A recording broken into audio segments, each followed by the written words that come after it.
Hi, I'm Terry Brennan with Fathom Realty. And in the past few weeks, I've had quite a few people ask, are we in a recession? And I thought the best way to bring clarity to the situation is to go ahead and share this report with you. And I'm going to start with sharing my screen.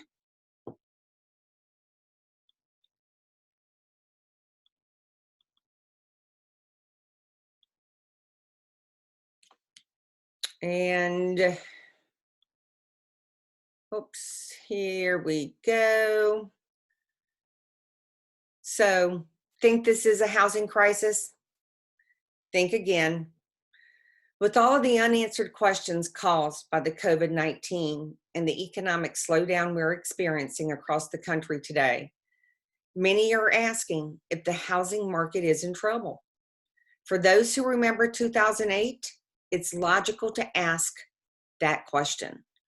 Many of us experienced financial hardships, lost homes, were out of work during the Great Recession. The recession that started with a housing and mortgage crisis. But today, we face a very different challenge, an external health crisis that has caused a pause in much of the economy and a major shutdown in many parts of this country. So let's look at 5 things we know about today's housing market that were different in 2008. First, there's appreciation. When we look at appreciation in the visual below, there's a big difference between the 6 years prior to the housing crash and the most recent 6-year period of time.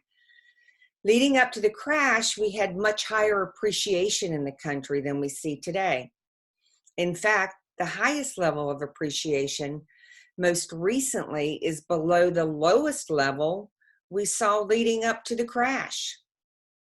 Prices have been rising lately, but not at the rate they were climbing back when we had all that runaway appreciation.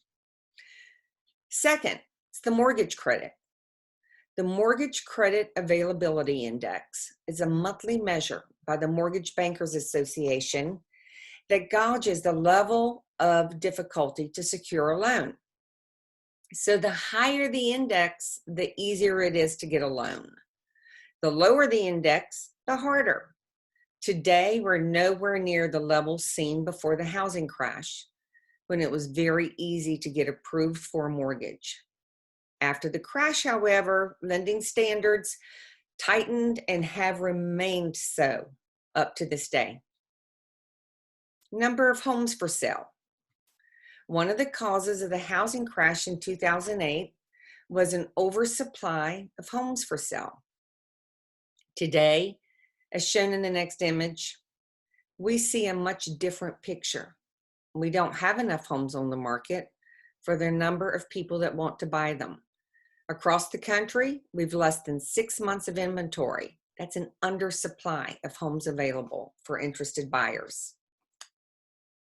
Fourth, it's the use of home equity.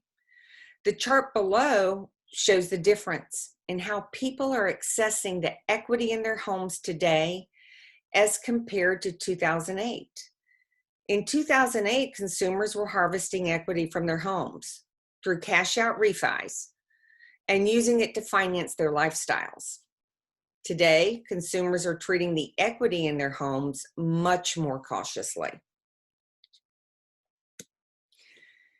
And home equity today, number 5.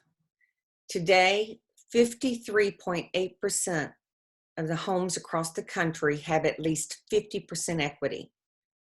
In 2008, homeowners walked away when they owed more than what their homes were worth. With the equity homeowners have now, they're much less likely to walk away from their homes. So, bottom line, the COVID-19 crisis is causing different challenges across the country than the ones we faced in 2008. And back then, we had a housing crisis. Today, it's a health crisis.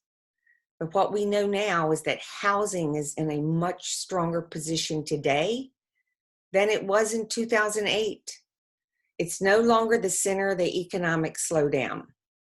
Rather, it could be just what helps pull us out of the downturn.